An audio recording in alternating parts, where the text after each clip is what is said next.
এই কুফাটা কিন্তু আমার হোসেনের বাপের রাজধানী ছিল, মনে রাখবেন। মুর্শিদাবাদ যেমন এককালে বাবা রাজধানী ছিল, নবাব সিরাজদৌল্লা থাক।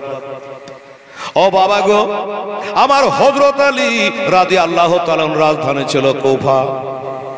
ওই কুফার মানুষও জানতে পেরে গেল যে হোসাইন মক্কায় চলে এসে মদিনাতে নাই। তখন তারা একটা মিটিং মাশওয়ারা করে গণ্যমান্য ব্যক্তিরা কয়েকটা চিঠি লিখেছিল। বাবা চিঠি লিখে হোসাইনকে ডেকে পাঠালো, দেখ যদি দায়িত্ব নিতে পারি, গাদ্দারি না করি, তাইলে কি বলে চিঠিতে সই কর। এমনি করে চিঠি লিখে আমার হোসাইনকে অবগত করলো, হুজুর ও আমার পিয়ারা নবীর পিয়ারা নাতি, আপনি মদিনা থেকে মক্কায় এসেছেন শুনলাম, তো মক্কায় না থেকে আপনি আমাদের কুফা শহরে চলে আসে। আমরা ইয়াজিদকে মানি না, ইবনে জিয়াদকে মানি না, আপনার হাতে হাত দিয়ে আমরা বায়াত হব, আপনার হাতে হাত দিয়ে বায়াত হব, আপনি দয়া করে মক্কা থেকে মদিনা কুফা শহরে চলে আসেন। এই বলে ডাক দিল। কতখানা চিঠি, কেউ বলেছে 100 খানা, কেউ বলেছে 99 খানা, কেউ বলেছেন বাবা 150 খানা।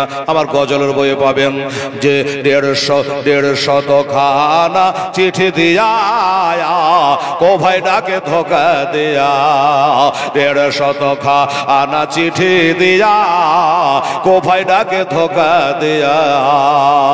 আবার তারা এসেছে শহীদ করে, তারা এসেছে শহীদ করে, এ হলো কুফের কুচর, নীল আকাশায় লাল হইল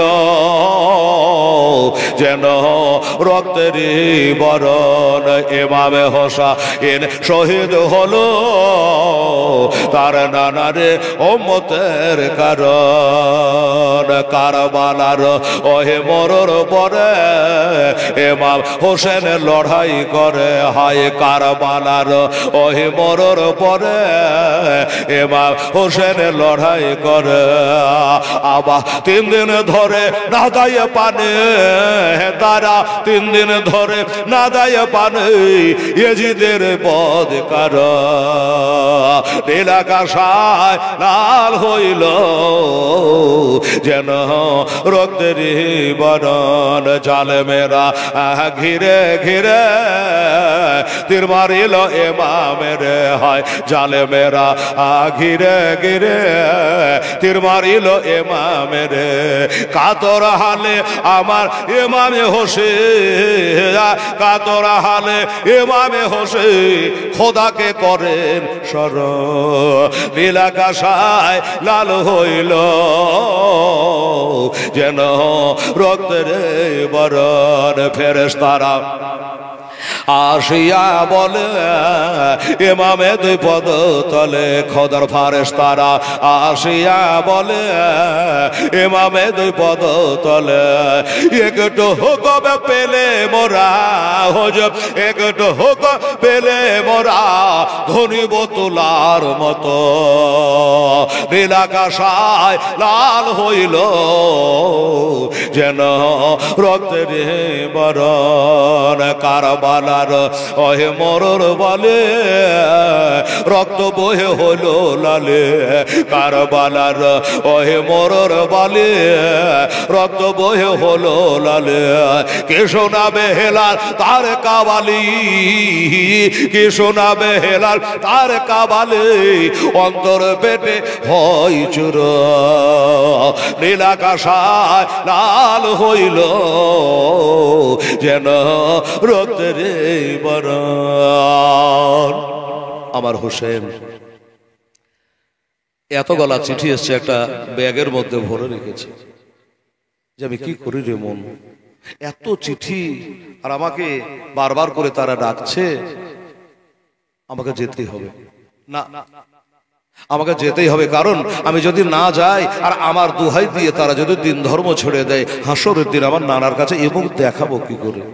হ্যাঁ, যেতে হবে, না আর দেরি করা যাবে না, যেতেই আমাকে হবে, যাওয়ার জন্য প্রস্তুত। ওই সময়তে নবীজির কয়েকজন জলিল কাদার সাহাবা ছিল, বড় বড় সাহাবা। ওনারা বলে হুজুর, ওরে আমার পিয়ারা নবীর পিয়ারা নাতি গো, খবরদার ওই গাদ্দার দেশে যাবেন না। কেন ভুলে গেছেন? ওই দেশের মানুষেরা আপনার আব্বা হযরত আলীকে ফজরের নামাজের জামাতে ঢুকে ভজালি মেরেছিল ওই গাদ্দার দেশের লোকেরা। আপনি কে বলে গেছেন গো, ওই দেশের মানুষ গিরগিটির মতো রূপ বদল করে, সকালে একরকম আবার বৈকালে হয় আর এক রকম। যার কারণে বলছি আমরা সব হারিয়েছি। নবীর নাতিকে দেখলে জানে নবীর দেখা হয়। আমার নবী বলেছে হোসাইন মিন্নি ওয়া আনা মিনাল হোসাইন, আমি যার হোসেন তার, হোসেন যার আমি তার। তাই আপনি যাবেন না। ওই গাদ্দার দেশের মানুষেরা হয়তোবা আপনাকে ডেকে তারা গাদ্দারি করেছিল, তাই শেষ পর্যন্ত জানতে পারবেন। হ্যাঁ, আপনারা নবীর সাহাবী, আপনাদের কথা কি করে ফেলে দিই। কিন্তু দেখেন কতগুলা চিঠি লিখেছে। আমি যদি না যাই তাহলে কেমন করে কি হয়। বলে তাহলে এক কাম করেন, যাচাই করা হোক, পরীক্ষা করা হোক ওরা ওদের আগের মতো স্বভাব চরিত্র আছে না পরিবর্তন হয়েছে। মানুষ তো ভালো হয়ে যায়। একটা কাজ করে আমাদের মধ্যে হইতে কাউকে আগাম পাঠানো হোক, উনি যাক। আর উনি যাওয়ার পরে ওই দেশের আবহাওয়াটা ভালো আছে না মন্দ আছে জেনে চিঠি লিখে জানাবে, তখন তো আপনি যাবেন। এত তাড়াতাড়ি আপনার যাওয়ার দরকার নেই। যুক্তি, কেউ গেলে সে শহীদ হবে, কিন্তু আপনি নবীর নাতি থাকবেন। আর নবীর নাতি বলতে কেউ নাই, একটাই আপনি নাতি। নবীর দুঃখ জ্বালা দূর করি আপনার নোরানি চেহারা খানা দেখে গো। আবার হোসেন বললো ভালো, ও নবীর সাহাবীরা কে যাবে তাহলে?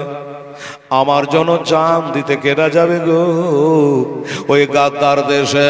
যেমনি বলা আসলে বাবা একটা রক্তের টান আছে, রক্তের একটা যোগাযোগ আছে।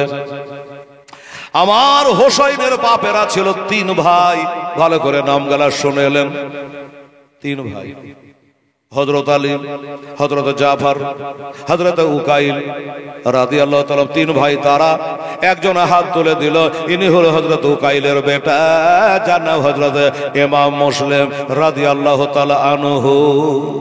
হুজুর আমি যাব, যা তোমার একটা খেয়ালে তুলিবে, আমি যাব।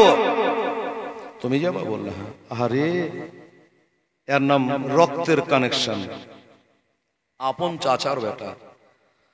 আচ্ছা ঠিক আছে, তুমি যখন নিজের মুখে যেতে চাইছো যাও, বেরিয়ে যাও, দেরি করো না, তাড়াতাড়ি বেরো। বলে হুজুর কথা যখন দিয়েছি তু কথা করব না, যাব বলেছি তু কথা করব না, পিছন পা হব না। তবে আমার একটা কথা হুজুর। কি? এই বেলায় যাব না? এই তো তাল বাহানা করতে লাগলে এই বেলায় যাব না, ওই বেলায় যাব না, কেন? বলে হুজুর গো এমন দেশে যাচ্ছি আপনার সাথে আমার মোলাকাত আর হইতেও পারে, নাও হতে পারে, হয়নি, ঘটনাতে বলছে হয়নি। এমন দেশে যাচ্ছি আর আপনার সঙ্গে দেখা হবে না, তাই মনস্থ করেছি আজকে ফজরের নামাজটা আপনার পিছনে আমি আদায় করতে চাই। ওহ, নবীর বংশের ছেলেরা নামাজের কত মহব্বত দেখেন। আজ আমাদের কি হচ্ছে, আমি আপনাদের দেশে 4-5 বার তো হবে জীবনী করা মনে হচ্ছে, বেশি হবে। আজ জায়গায় যদি 5 বারই হয় 4 বারই হয়, কিন্তু আমি মুসল্লি দেখছি যেগুলা বুড়ে 3টে ছিল ওগুলাই রাগ করলেন কি, ওই বুড়া 3টাকে দেখছি নামাজ পড়তে একটা নতুন বার হয়নি। মসজিদ মোজাইক হবে, মার্বেল হবে, গম্বুজ হবে, সবই হবে, কিন্তু বাবা মুসল্লি বাড়ে না। এটাই হলো সব থেকে দুঃখ। ও বাবারা, তাই বলছে হুজুর ফজরের নামাজটা আদায় করে আমি যাব।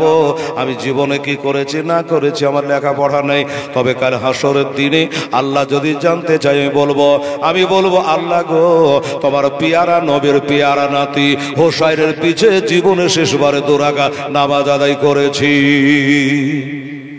সুবহানাল্লাহ। ঠিক আছে, তাই হবে। ফজরের নামাজ পড়া দেরি করো না। বলো হুজুর কথা দিলে 1 মিনিট দেরি করবো না, তাই হলো। রাত গেল, ফজরের নামাজ হলো বাবা। এবার ফজরের নামাজ পড়ে নিয়া এবার তিনি ঘোড়ায় চড়েছে, সালাম করে কালাম করে এবার ঘোড়ায় চড়ে নিয়েছে, ঘোড়ার লাগাম টেনে দিয়েছে। ঘোড়া বাবা এবার গতি বাড়াবে, ঘোড়া চলে যাবে। কেতাবে লিখতেছে বাবা আমার ইমাম মুসলিমের ছোট ছোট দুটো বাচ্চা ছিল। একটার বয়স হলো 8 বছর, একটার বয়স হলো 6 বছর। একটার নাম হলো মোহাম্মদ, একটার নাম হলো ইব্রাহিম রাদিয়াল্লাহু তাআলা আনহুমা। এই বাচ্চা ছেলে দুইটার মা বাচ্চাকালে মারা গেছিল। বাপ লাগা বেটা, মা নাই তো কি করবে?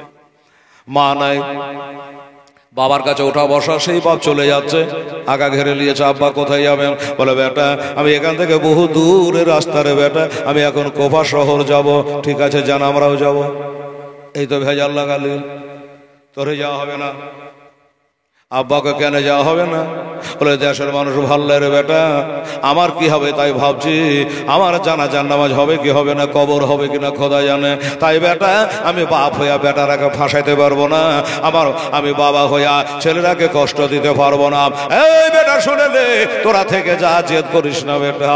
ছেলেরা বলে আব্বু গো আমরা কার কাছে থাকবো? বলে তোর একটা মার পেটের বোন আছে রে, ওই তোর বোনটার কাছে থাকে যা, ওই বোনের কাছে থেকে যা, তোর চাচা হুসাইনের কাছে থেকে যা। বলে না আমরা যাবো গো, বলেছি যাবো, একা যেতে দেব না। ছোট করে বলি অনেক কথা, শেষ পর্যন্ত বাবা নিয়ে যাবে না, ছেলেরাও ছাড়বে না। দুই ভাই চোখে চোখে একটা কথা কহিল, চোখে চোখে কথা কহিল।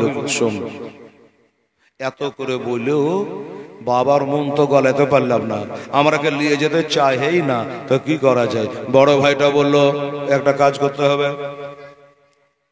কি? বলে চল যাই চাচা হুসাইনের কাছে যাই। চাচা হুসাইনকে বলবো চাচা গো আপনি একবার বলে দেন, আপনি বলে দিলে আপনার কথা ফেলতে পারবে না, তাহলে আমাদের যাওয়া হবে। বাপকে বললো তুমি একটু দাঁড়াও। এই আব্বা দাঁড়া, ঘোড়া ছাড়বো না। কোথায় যাবি? বলে যেখানে যাই একটু দাঁড়া, যাবার আসবো। একটা দৌড় মেরে গিয়া চাচা হুসাইনকে বলে আব্বা, চাচা যান, আমার আব্বা ঘোড়ায় চড়ে নিয়েছে, কোফা শহর যাবে। আমাদের মা বাচ্চাকালে মারা গেছে আপনারা জানেন। হুজুর ওই আমার বাপই হলো মা, মাই হল বাপ। ও চাচা হুজুর, ও ভাইয়া বাপ হুসাইন রাদিয়াল্লাহু তাআলা আনহু, আব্বা যা, ও হুজুর আমার আব্বাকে একটু অর্ডার করে দেয়, একটু হুকুম দিয়ে দেয়, আমরা কে জানো সঙ্গে করে নিয়ে যায়। তখন আমার হোসাইন বললেন, এই ইমাম মুসলিম এদিকে আসো। বলেন তোমার বেটা দুটোকে চড়া ঘোড়ায় তুলে নাও। কেন? বলে এই জন্য, তুমি রেখে গেলে সবসময় বিনিয়ে বিনিয়ে কাঁদবে। আমি সবার কান্না সইতে পারি, মাছ মরা ছেলের কান্না সইতে পারি না রে ভাই। সব সময় আব্বা আব্বা করে গুনগুন করে কাঁদে বেড়াবে, আমি হোসাইন সহিতে পারবো না। বলে হুজুর আপনি তো জানে ওই দেশের মানুষেরা কত বড় গাদ্দার। বলে জানি, তবে অল কাদরে খাইরিহি ওয়া শাররিহি মিনাল্লাহি তাআলা ওয়াল বাসু বাদাল মাউত। এই ইমাম মুসলিম একটা কথা জেনে রাখো, একটা কথা জেনে রাখো, যে ভালো মন্দ যা কিছু হয় আল্লাহ হইতে হয়। তোমার ছেলে দুইটা কপালে যদি কষ্ট লেখা থাকে রে, এখানে থাকলে হবে, ওখানে গেলেও হবে। আমি বলছি তোমার বাচ্চা দুটাকে নিয়ে যাও। তখন আর করবে কি বাবা? এবার ছেলে দুটাকে টেনে ঘোড়ায় চড়ে নিল। আর একটা কথা বলতে ভুলে গেছি, ভুলে যাইনি, আপনারাকে বোঝাবার লেগে বলছি। আমার ইমাম মুসলিম ঘোড়ায় চড়ে, ঘোড়া যাচ্ছে, আর ঘোড়ার আগে আগে একটা চিঠি যাচ্ছে। কোফা শহরে একটা চিঠি যাচ্ছে। চিঠি কে লিখেছে? আমার হোসাইন লিখেছে। ওরা লিখেছে 150 খানা, আর আমার হোসাইন হলো 1 খানা। এই কোফার মানুষ আমাকে বারবার করে তোমরা ডাকছো, কিন্তু আমি এখন যাচ্ছি না।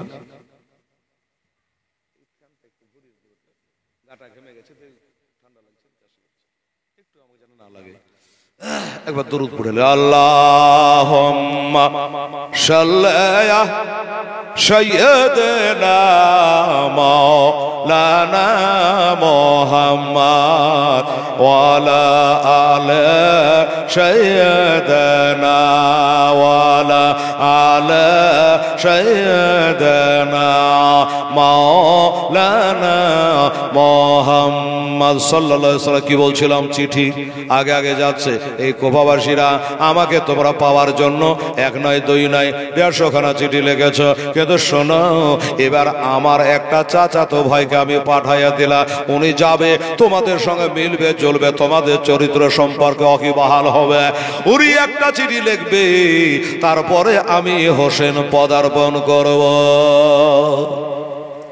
কুফাবাসী এই চিঠিখানা পেয়ে অবগত হলো যে ঠিক আছে, ডাকলাম হোসাইনকে, আসছে হোসেনের চাচাতো ভাই, কিন্তু কি করা যাবে, এই হোসেনের চাচাতো ভাইকে যদি ওর হাতে হাত দেওয়া যায় তাহলে হোসেনের হাতে হাত দেওয়া হবে, আলীর হাতে হাত দেওয়া হবে, নবীর হাতে হাত দেওয়া হবে রে। এই চিন্তা ভাবনা করে বাবা আমার চিঠিখানা পাওয়ার পরে দলের দলে লোক আসে, দলের দলে লোক আসে, আর বাবা রাস্তার মোড়ে মোড়ে দাঁড়িয়ে থাকে যে নবী বংশের একটা ছেলে আসবে, ইমাম মুসলিম তার নাম, স্বাগতম জানাবো, ইস্তেকবাল করব, আমাদের পীর সাহেব যদি আসে আমরা রাস্তায় দাঁড়িয়ে থাকি, হুজুরের গাড়ি কখন ঢুকবি, কখন আসবি, স্বাগতম জানাবো, তাকবীর লাগাবো, করে কি করে না বাবা, এইরকমই এরকমই দলের দল মানুষ দাঁড়িয়ে আছে। সন্ধ্যা লেগে গেল, চলে গেল, আসলেন না, দূরের রাস্তা। এমনি করে হঠাৎ করে একদিন যে কোফার রাস্তা দিয়া এক ঘর সবার ঘোড়ায় ধোলাবাড়িতে অন্ধকার করে দিয়া চলে আসছে, এটাই বুঝি হুজুর ইমাম মুসলিম হবে। উনি চলে আসলেন, উনি বলে আপনার নাম কি? ইমাম মুসলিম বলল হ্যাঁ। চেহারা তো এরকমই লাগছে, হারে কি সুন্দর নবী ঘরের সন্তানের চেহারা। আমার মা বোনেরা ভাইরা এবার সালাম হলো, কালাম হলো, আর ওই যে ছোট ছোট দুটো বাচ্চা ছিল বাবা শুনলেন, ওই বাচ্চা দুটাকে তারা জিজ্ঞাসা করলো হুজুর এই বাচ্চা দুটা কার? বলে এদের মা দুনিয়াতে বেঁচে নাই, কার কাছে রেখে আসবো, এই কারণে সঙ্গে করে এনেছে। বলে খুব ভালো করেছে, একটু দেন না হুজুর, একটু আদর করি, দেন না হুজুর চুমো খাই, দেন হুজুর একটু কোলেলি। কিন্তু এত গলা মানুষ আর দুটা ছেলে বাবা কি করে আদর করা যায়? এবার একজনা কোলে নেয়, আর একজনা যখন কোলে নিতে পায় না তখন ওই ছেলের হাতে পায়ে গায়ে একটু হাত ঠেকিয়ে নিজের হাতে চুমা খাই। বাবারা মক্কা শরীফে হজে গিয়ে অনেক হাজিরা পারে না, ওই হাজরে আসওয়াদ পাথর কাবার দেওয়ালে ঢোকানো লাগানো আছে, চুমা দিতে পারে না রে বাবা, তখন সবুজ বাতির কাছে এসে বলে বিসমিল্লাহ আল্লাহু আকবার, বিসমিল্লাহ আল্লাহু আকবার, ওকে থেকে চুমে দেওয়া হয়ে গেল। ও বাবা আমার ভাইয়েরা, মা বোনেরা, আমার দোস্তরা, বুজুর্গরা, ওরা কি করলো, অমনি করে ওই বাচ্চা দুটা গায়ে হাত দেয়, চুমা খায়, এই করে তাকবীর দিতে দিতে নিয়ে গেল। কোথায় নিয়ে গেল? দেশে, কোফা শহরে ঢুকে গেল। ওই বলছে হুজুর আমার বাড়ি চলে, ও বলছে হুজুর আমার বাড়ি চলে, সবাই তো ডাকছে কার বাড়ি যাবে একটা মানো। বাবারা কেতাবে লেখছে মুক্তা সাকাফি বলে একটা লোক ছিল, ওনার বাড়িতে গিয়ে অবস্থান করলে ওইখানে যাওয়ার পরে এক সপ্তাহের ভিতরে কমবে 40,000 লোক বাবা হোসাইনের নামে বায়াত হলো। 40,000। খুতবাতে মুহররম কেতাবে লেখা আছে 12,000, আর অন্য কেতাবে লেখছে 40,000। আপনি কম ডাই ধরেন বাবা, যখন এত লোক আমার কাছে বায়াত হয়ে গেল, বলুন আপনারাই আর কি মানে সন্দেহ থাকতে পারে? তখন ইমাম মুসলিম একটা চিঠি লিখে জানাইলো হোসাইনকে যে হুজুর আপনি যত তাড়াতাড়ি পারেন চলে আসে, কারণ হলো আমার মতো ইমাম মুসলিম যদি এক সপ্তাহে 40,000 লোককে বায়াত করতে পারে, আপনি যদি চলে আসেন এই দেশে একটা এজিদের দল থাকবে না, একটা বেনামাজি গাদ্দার থাকবে না, সবাই আপনার হাতে হাত দিয়ে বায়াত হয়ে যাবে। ইতি ইমাম মুসলিম চিঠিখানা লিখে পাঠিয়ে দিয়েছে বাবা। এবার চিঠি তো যেতে লাগলো, আর এদিকে বাবা কি ঘটনা ঘটে গেল। ওরে বাবা ওই সভাতে একজন গভর্নর ছিল কুফা শহরে, এর নাম হলো নোমান বিন বাশির রাদিয়াল্লাহু তাআলা, নবীর সাহাবী, ইজিদের তরফ থেকে গভর্নরি করে। এবার কেউ ইজিদকে খবর দিয়ে দিল, মানে ভেজাল লাগা লোক তো সব দেশই থাকে, ঝগড়া লাগাবার, দেশে দেশে ভেজাল করা, চাচা ভাতিজা ভেজাল লাগিয়ে দেওয়া থাকে না? আচ্ছা, এরকম বাবা কান ভাঙানে কিছু লোক আছে, ভেজাল কিছু লাগবে, জোড়া লাগাতে পারবে না, ভাঙতে পারে। ও মুসলমানেরা, এটা মুসলমানের চরিত্র নয়। নম্র হও, ভদ্র হও, আদব শিখো। বেরাদারান ইসলামের সামনে কেরাও, আমার মা বোনেরা, সোনামণিরা। এবার ইমাম মুসলিম রাদিয়াল্লাহু তাআলা চিঠি লিখে হোসাইনকে ডাকলো, আর একজন এজিদের কানে খবর দিল, হুজুর আমাদের দেশের নবী বংশে একটা সন্তান এসেছে। আসার পরে এখানে দুটো নারা চলছে, একটা হলো হোসাইন জিন্দাবাদ আর একটা হলো এজিদ মুর্দাবাদ। 40,000 লোককে হোসাইন নামে বায়াত করে নিয়েছে। ইজিদ তো বাবার বসে থাকতে পারে না, খালি মাথা গরম হয়ে গেল। আরে আমার বিরুদ্ধে হোসাইনের চাচাতো ভাই 40,000 লোককে বায়াত করে নিয়েছে? বলে হ্যাঁ। কেন ওখানে যে আমার গভর্নর আছে সে কিছু বলে না? বলল যার বাহুতে বল নাই, তালোয়ারে ধান নাই, মেজাজ নাই, এমন একটা লোককে আপনি গভর্নর বানিয়েছেন নোমান বিন বাশিরকে, বাধা দেয় না, কিচ্ছু বলে না। তাহলে কি করা যায়? বলে উপায় হলো একটা, একে সরান, ওই নোমান বিন বাশিরকে সরিয়ে দেন, আর এমন একটা লোককে ওখান করে দাঁড় করিয়ে দেন যার দিলে দয়া নাই, মায়া নাই, গোটা গোটা মানুষ জবাই করতে পারে। এইরকম একটা মানুষ তল্লাশ করে। ইজিদ বলল এ ঢোঁড়া খোঁজা করতে তো সময় লাগবে।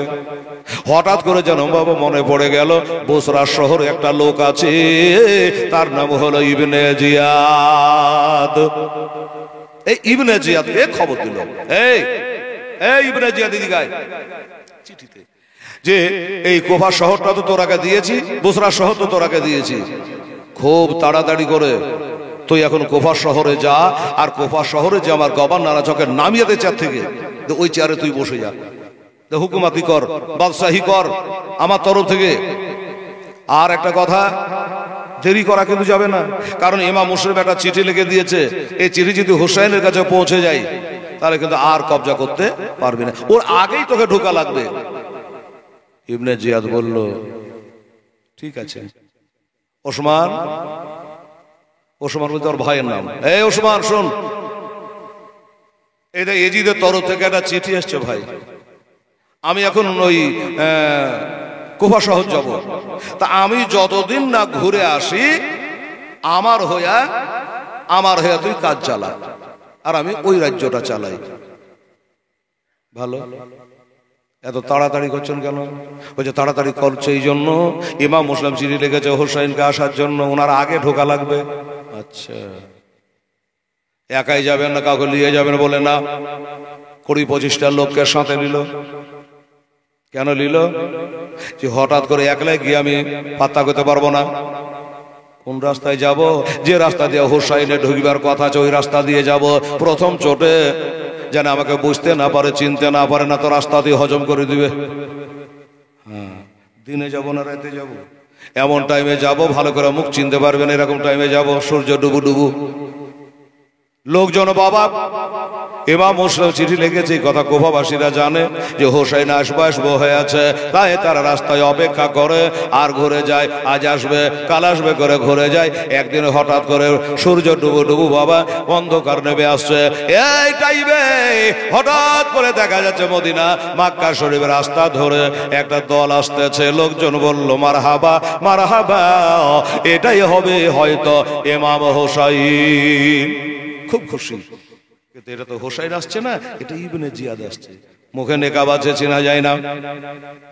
চলে আসলো, সালাম করলো, আসসালামু আলাইকা ইয়া ইবনে আলী খায়রা মাকদাবি, সালাম করলো। কিন্তু বাবা মা বোনেরা গো, সালাম দেওয়া হলো সুন্নাত, উত্তর দেওয়া হলো ওয়াজিব। সালাম দেওয়া হলো সুন্নাত, উত্তর দেওয়া হলো ওয়াজিব। বাবা সালাম করলো, কিন্তু সালামের জবাবটা জোরে দিল না। জোরে দিলে কি হবে? আমার গলার আওয়াজে বুঝতে পারবে যে এটা হোসাইন না, এখানে ঘোড়া থেকে নামি আমাকে হয়তো কতল করে দেবে, তাই জোরে সালামে জবাবটা দিল না। যাই হোক, দেশে গেল, নেতার বাড়ি যাবে, নোমান বিন বাশিরের কাছে গেল, চিঠিখানা বার করে দিল, বলে শোন ওই নোমান বিন বাশির, আজ থেকে তোকে মজ্জাল করা হলো, বাতিল করা হলো, আজ থেকে চেয়ারে আমি বসবো, এখানকার বাদশাহী আমি করব। ইবনে জিয়াদ বলল আমার নোমান বিন বাশির বলে আমার অপরাধটা কি? হঠাৎ চিঠি নাই, যেটা বলা নাই, কখন আমার চাকরি বাদ কেন? বলে কেন তুমি বুঝতে পারো নি? না তো, আমার কি অন্যায়? বলে অন্যায় এখনো বুঝতে পারিসনি?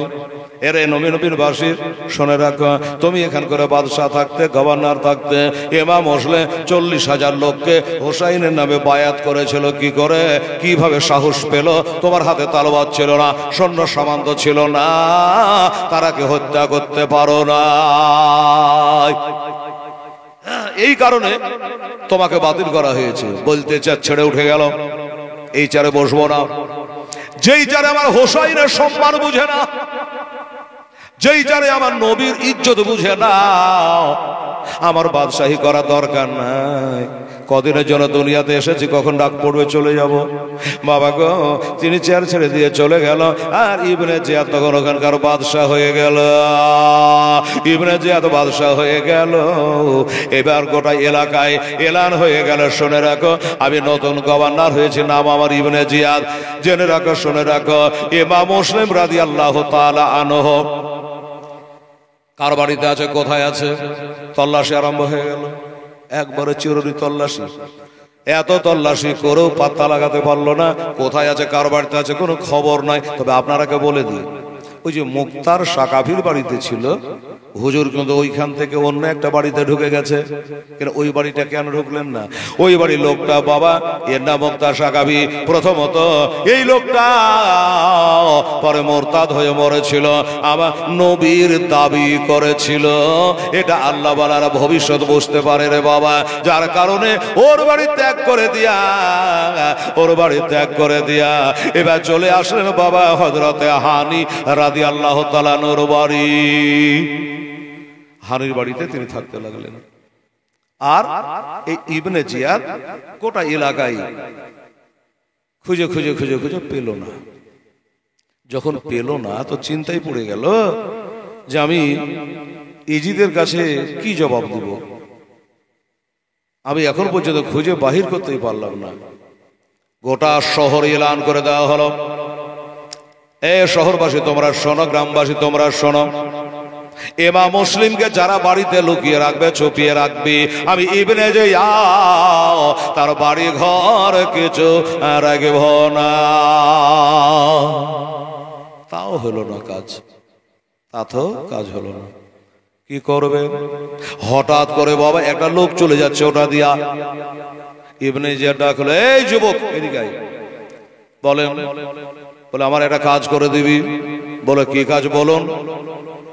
বলে কাজটা হলো এটা, হযরত ইমাম মুসলিম রাদিয়াল্লাহু তাআলা আনহু এই রাজ্যের ভিতরে, এই দেশের ভিতরে কার বাড়িতে আছে, কোথায় আছে, এত চিরুনি তল্লাশি করার পর আমি কোনো পাতা লাগাতে পারলাম না, ঠিকানা পেলাম না।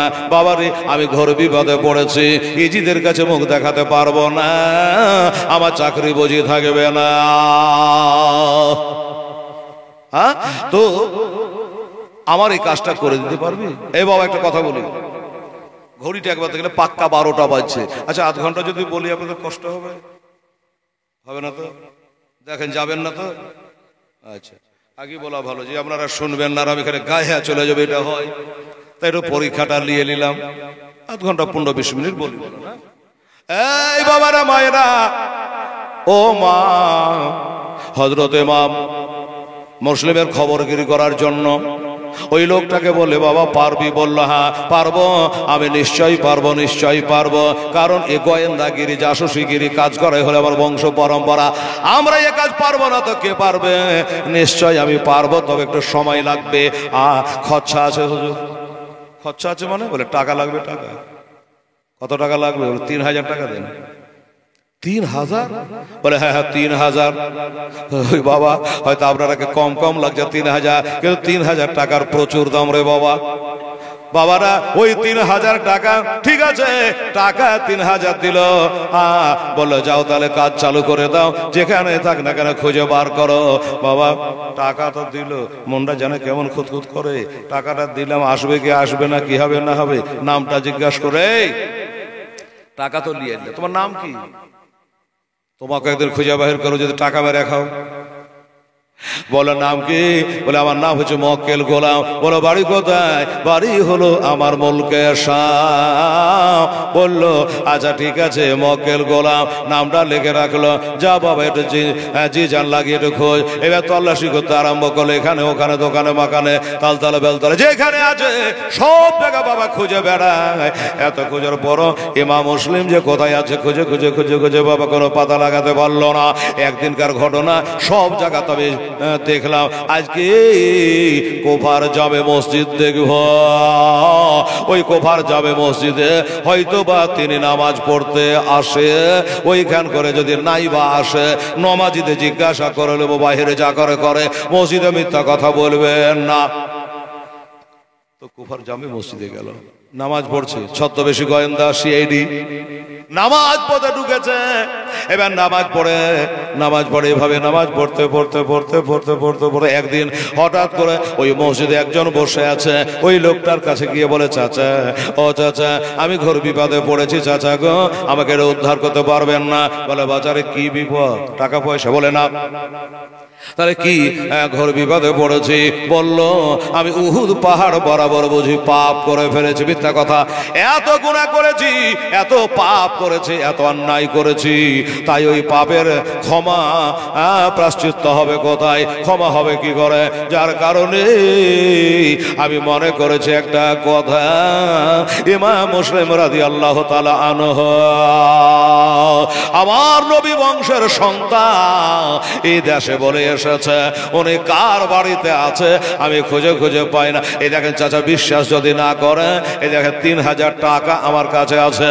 এই টাকা 3000 উনাকে দেব, আর উনার হাতে হাত দিয়ে তোবা করব। কারণ উনার হাতে হাত দিলে আমার হোসাইনের হাতে হাত দেওয়া হবে, আর হোসাইনের হাতে হাত দিলে আমার আলীর হাতে হাত দেওয়া হবে, আমার নবীর হাতে হাত দেওয়া হবে। সুবহানাল্লাহ। বাবা, আপনার পীরের হাতে হাত দিয়েছেন কি মনে করে যে আমার নবীর হাতে হাত দেওয়া হবে? ও বাবারা, আর এই পীরের হাত যার মাথায় পড়ে গেছে তার বেড়া পার একদিন হবে রে বাবা। আমি গর্ব করে বলতে পারি, হুজুর মাসরুর আহমদ কালেবী চিশতি রহমাতুল্লাহ আলাইহি সাইদাপুর মাদ্রাসায় খুব ঘন ঘন তখন যেতেন, আর আমি ওইখান থেকে 90 সালে ফারেগ হয়েছে। হুজুর আমার মাথায় তিনি নিজে পাগড়ি বেঁধে দিয়েছে। জোরে বলে সুবহানাল্লাহ। আমি বুঝেছি আল্লাহর ওলির হাত মাথায় পড়েছে সেদিন থেকে বাবা আমারও ডাঙ্কা চমকে গেছে রে বাবা। আমার ভাইয়েরা, আমার দোস্তরা, বুজুর্গরা তাই বলল আমি একটু যাব, ওনার হাতে হাত দিয়ে একটু তোবা করব। এই না, আমি একটু তোবা করব। তো বললো বাবা শোনো, মসজিদে অনেক লোক নামাজ পড়ে বের হয়ে গেল, আমাকে কেন বলছো? 3000 টাকা বলা গোয়েন্দাটা ভাবছে বেটা বলবে না বলবে না লাগছে, কিন্তু আমার একটা কথা জানা আছে, এই কুফার মানুষেরা লোভে, পদের খুব লোভী। ওকে একটু বড় করলে পরে মনের কথা খুলে বলে দেয়, না মনের কথা খুলে বলে দেয়। তখন বলে চাচা আপনাকে কেন জিজ্ঞাসা করলাম জানেন? কারণ হলো এইটা, অনেকে নামাজ পড়ে ভর করে মসজিদে বেরিয়ে চলে গেল, আপনি বসে বসে তাসবিহ তাহলিল করছে। আমার মন বলে আপনার মতো বড় নামাজি আর নাই, আপনার মতো বড় নামাজি আর নাই। যেমনি বড় নামাজি বলেছে তখন খুব খুশ। বাবা বড় নামাজি যখন বলেছে তখন ওর মনটা গলে গেছে। পদের লোভী সবাই একজনকে জিজ্ঞাসা করছে যে বাবা আপনার নাম? তো বলছে আমার নাম হাজী আব্দুল শাকুর। তোমার নাম কি? তো বলছে আমার নাম নামাজিন, আমার নাম হচ্ছে নামাজি আব্দুল গফুর। বলছি হাজী সাহেব, বলছি সারা কোন পাগলা লোকের সাথে কথা বলছি রে। আমি হজ করে আনো, আমাকে জিজ্ঞাসা করে, আমি জিজ্ঞাসা করছি নাম কি? তো বলছে আমার নাম হাজী আব্দুল শুকুর। তো বলছে আমার নাম হলো নামাজি আব্দুল গফুর। পাগলা কোথাকার নামাজি আব্দুল গফুর, কে তোকে বলতে বললো? তো বলছে হাজি রে, তুই একবার হজ করে এসে যদি হাজি লাগাইতে পারে, তবে দিনে রাতে 5 বার করে নামাজ পড়ি, তো কেন নামাজি লাগাবো না? বলি এটা তো একটা যুক্তি। বললো আপনার মতো বড় নামাজি কেউ নাই। যেমনি বলেছে মনটা বরফের মতো গলে গেছে। বলল, ও বাবা, যা বলেছি ঠিক বলেছি, চ ইমাম হোসেন কোথায় আছে, কার বাড়িতে আছে আমি জানি। সেটি বলে, দেখ রে কুফার মানুষ, তোর পেটের কথা নিতে পারনো কিনা, তোকে বড় নামাজি বলে তোর মুন্ডা গলিয়ে দিয়েছি। হ্যাঁ চাচা, তাহলে বলেন কার বাড়িতে আছে। বলে, বলেন নাই, চল আমার সাথে চ। কত দূর আগাইছে দেখেন। আমি বলে দেবো অমকের বাড়ি, তখন তোকে আবার কাউকে জিজ্ঞাসা করতে হবে, চাচা অমকের বাড়িটা কোনটা। হ্যাঁ দরকার নেই, চল বাবা তোকে দরজায় পৌঁছে দি। এবার দরজায় নিয়ে গেল, দরজায় নিয়ে গিয়ে বললে, বাবা এই বাড়ির মালিকের নাম হযরতে হানি রাদিয়াল্লাহু তাআলা। এই বাড়ির দরজায় খটখটা আমি ভালো করে জানি না, আর বাড়িতে আছে। দরজায় আওয়াজ দাও, বাড়িওয়ালা বের হয়ে আসবে, তোমার কাজ তুমি করবো, আমি চললাম। ঠিক আছে যান। দরজায় খটখটালো, দরজায় যেমন খটখটানো, বাড়ি হানে বের হয়ে আসলো। নবীর সন্ন্যাত মুখ ভরা দাঁড়িয়ে মোবারক রয়েছে। আসে বলে, বাবা কি খবর? বল কাঁদো বন্ধ হইয়া বলে, হুজুর আপনার নাম হযরত হানি। বলল, হ্যাঁ। চাচা গো, ও আমি একটা পরদেশী মুসাফি, আমি অন্যায়কারী, আমি বড় গুনাহগার পাপী। শুনেছি আপনার বাড়িতে আবার নবী বংশের সন্তান এসেছে, ইমাম মুসলিম রাদিয়াল্লাহু তাআলা আনহু। তো যদি আছে তাহলে আমান করবেন, অস্বীকার করবেন না, কিছু নয়। এই দেখে 3000 টাকা নিয়ে আসছি, ওনাকে দেব। আর 1000 হলো নবীগণের সন্তান আলে রসুল, তার হাতে হাত দিয়ে আমি একটু তওবা করব, বায়াত হব। মনের কথা বাবা আল্লাহ ছাড়া কে বলতে পারে বলেন তো? এখন লোকটা ধরতে এসেছে না ধরাইতে এসেছে, কে বলবে? আচ্ছা চলো বাবা, এবার ভিতরে নিয়ে গেল। এবার ভিতরে নিয়ে যাওয়ার পরে ভিতরে নিয়ে গিয়া হুজুর ঘরের মধ্যে আরাম করছে। ওইখানে গিয়া ভিড়িয়ে দিল, 2 হাঁটু ফেরে আদবের সঙ্গে বসে টাকা 3000 দিল। আর বলল, হুজুর আমি গুনাহগার পাপিয়া যাচ্ছি, হ্যাঁ কাল মরে যাব, কবরে চলে যাব, আমার গুনার বোঝা যেন হালকা হয়, তাই আপনার কাছে তওবা করতে এসেছি। ভোগাভোগি বলে, চালাকি করে বলে, তওবা করে কিছুক্ষণ থাকার পরে ওখান থেকে বেরিয়ে চলে গেল। বলে, হুজুর আবার দেখা হবে। আপাতত আমি গেলাম। ওই দিকে ইবনে জিয়াদ টাকা 4 লাখ 3000 টাকা নিয়ে গেল। আজ গেল, কালে গেল, খবর কেন নাই? তাহলে কি আর আসবে না? একটু পরে দেখতেছেন বাবা চলে আসলো। এই মক্কেল গোলাম, খবর কি? বলে, হুজুর আমি বলেছিলাম এই কাজ আমি যদি না পারি আর কেউ পারবে না। ইমাম মুসলিমে দেশি আছে, এই শহরই আছে বললে, হ্যাঁ শুনেছিস না দেখেছিস? বলে, নিজের চোখে দেখে আসলাম, আর টাকাটা কাজে লাগিয়ে দিয়েছি। কিরকম? বলে, হুজুরের হাতে দিয়েছিলেন, ধরা পড়ে যাব, তাই টাকা 3000 দিয়ে আমি তার হাতে হাত দিয়ে বায়াত হয়ে গেছি। যে বাড়িটায় আছে ওই বাড়ির মালিকের নাম ছোট হেয়ালি নুইয়া হানি, হযরতে হানি রাদিয়াল্লাহু তাআলা আনহু। ওই হানির বাড়িতে নিয়ে অবস্থান করছি। আমার ডিউটি শেষ, এটাই আমার বলার ছিল। আপনাকে বলে দিলাম যে খবর দেওয়ার কথা, আমি খবর দিলাম, কিন্তু আমার তো ধরার কথা নয়। এবার আপনি কি করে ধরবেন, কি করে অ্যারেস্ট করবেন, সেটা আপনার ব্যাপার। আমি এখন বাড়ি চললাম। বলে, না তোর বাড়ি যাওয়া হবে না। কেন বাড়ি যাওয়া হবে না? কেন না বাড়ি যাওয়া হবে না? আমার বাড়িতে তুই যত পারবি তত খাওয়া দাওয়া কর, আর আমার বাড়িতে থাক। আরে আমার কাজ তো হয়ে গেছে। তোর কাজ হয়নি বস, তোর কাম আছে, এখনো অনেক কাজ বাকি আছে, কাজে লাগবে। ঠিক আছে, খাওয়া দাওয়া করে একটা ঘরে থাকে। আর বাবা এবার বাবা প্রজাকে পাঠিয়ে দিল ওই হানিকে অ্যারেস্ট করার জন্য। হানিকে ডেকে আনা হলো। হানিকে ডেকে আনার পরে ইবনে জিয়াদ জিজ্ঞাসা করে, তোমার নাম হানি? বললে, হ্যাঁ। আচ্ছা শোনো, আমি এখানকার নতুন গভর্নর হয়েছি, তুমি জানো? বলে, জানি। আমার নাম ইবনে জিয়াদ? বলে, জানি। তো শোনো, আমি যে গোটা এলাকায় এলান করেছি, ইমাম মুসলিমকে যারা বাড়িতে জায়গা দেবে তার কিছু রাখবো না, বাড়ি ঘর রাখবো না। আর তুমি ঘরের মধ্যে ভরে রেখে খবর তো দেও নাই, বড় লুকিয়ে রেখেছো কেন?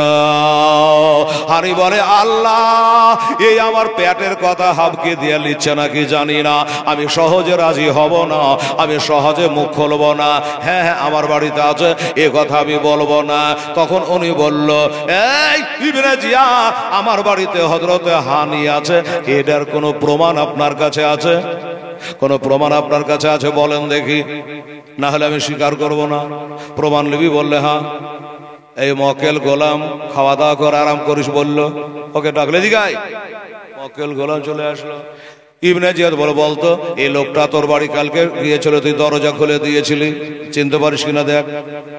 আহারে, হ্যাঁ হ্যাঁ, এই লোকটা তো আমার বাড়ি গেছিল, দরজা খুলে দিয়েছিলাম, এই তো ব্যক্তি গেছিল। আল্লাহ গো, এটা সিআইডি ছিল, আমার জানা ছিল না। আল্লাহ আমার বাড়ির খবরটা এখানে এসে দিয়ে দিয়েছে। আর তার চোখে চোখে তাকিয়ে মিথ্যা কথা বলা গেল না। তখন উনি বলল, দেখেন ইমাম মুসলিম আমার বাড়িতে আছে, কথা কিন্তু পাক্কা, আমার বাড়িতে আছে, কথা সত্য। কিন্তু একটা কথা বলি, ওনাকে আমি দাওয়াত করে জিয়াফত দিয়ে চিঠি লিখে ডাকিনি। নবী ঘরের সন্তান মুক্তারের বাড়িতে ছিল, ওখান থেকে আমার বাড়ি এলো, তাই তাকে জায়গা দিয়েছি। নাই করে অন্যায় করে যা করার করেছি। আপনি যদি পছন্দ না করে আমাকে একটু সময় দেন, আমি বাড়ি যাব, আর ইমাম মুসলিমকে সসম্মানে আমি মদিনায় বিদায় করে দেব। ইবনে জিয়াদ বলল, শোন, তোকে আর বিদায় করতে হবে না, এবার নিজের ভাবনা ভাব।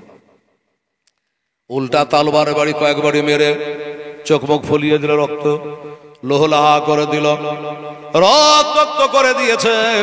টানতে টানতে নিয়ে গিয়ে তার জেলে ঢুকিয়েছে। জেলে ঢুকালো, কাতর অবস্থায় বলল, ইবনে জিয়াদ, আমি কোনো পাপের কাজ করিনি, অন্যায় কাজ করিনি। নবী ঘরের সন্তানটাকে জেলখানার মধ্যে বাড়ির মধ্যে জায়গা দিয়েছিলাম, এটাকে অপরাধ মনে করে আমাকে মাইল্লা খাম করলা, আবার জেলের মধ্যে ঢোকালে, ঠিক আছে, তবে আমার একটা জানার বিষয় আছে, আমার জেলখানার তালা খুলবে কবে, কয় বছরের জন্য আমাকে সাজা হলো, কতদিনের জন্য আমাকে জেলে থাকতে হবে? এক কথায় উত্তর দিয়ে দিল, শুনে রাখ, জেনে রাখ, ইমাম মুসলিমকে তুই বাড়িতে জায়গা দিয়েছে, ওই ইমাম মুসলিমকে যতদিন পর্যন্ত শহীদ করতে না পারি তোর জেলের তালা খুলবে না। ঠিক আছে, টাইমটা তো জানা গেল, জেলে থাকলো। এদিকে বাবা গোটা এলাকাতে একটা মিথ্যা কথা রটে গেছে। কি মিথ্যা কথা? যে আমাদের দেশে একটা গণ্যমান্য ব্যক্তি, যার নাম হযরত হানি রাদিয়াল্লাহু তাআলা আনহু, ওনাকে নাকি নতুন বাদশা ইবনে জিয়াদ কতল করে দিয়েছে, জেলে ঢুকিয়েছে, আর উঠে গেছে, মার্ডার করে দিয়েছে। আর কি বলবো বাবা, গ্রামের ছোট বড় কে কোন পার্টি করে সেদিন আর দেখেনি। যে আমার দেশের একটা গণ্যমান্য ব্যক্তিকে কেন মারলো, একবার মিছিল বাহির করে হাজার লোক ঘেরাও করলো। তো ইবনে জিয়াদ জিজ্ঞাসা করছে, এরা কি বলছে দেখতো? বলে, হুজুর আপনি বলে হানিকে জবাই করে দিয়েছেন, কতল করে দিয়েছেন। এরা ওটার জবাব চাইছে। আচ্ছা আচ্ছা, এই মিছিল বন্ধ করো, মিছিল বন্ধ করো। কার মুখে কি শুনেছো? হ্যাঁ, আমি হানিকে জবাই করে ফেলেছি, কতল করে দিই। কে বলেছো তোমরাকে? দেখান, দেনে আছে, কতল করেন তো দেখান। বলে, হ্যাঁ দেখাবো, কিন্তু এত লোককে দেখাতে পারবো না, হাজার হাজার লোক। তোদের মুড়ল সর্দার কে আছে পাঠা, তোদের নেতা মাথা কে আছে দু চারটা পাঠা, ওরা দেখলে তোরে দেখা হয়ে গেল। এরা কথা ওঠে, হাজার হাজার মানুষ না দেখে একটাকে দেখালে তো কাম সাফ। তো বললে, আচ্ছা ঠিক আছে সর্দার সাহেব, জানতো আপনি দেখে এসে আমরাকে বললে আমাদের দেখা হয়ে গেল। সর্দার নেতা মাথারা গেল, দেখলো তালা তো খুলবে না, আগেই বলেছে। তাকিয়ে দেখে নিল তিনি বেঁচে আছে।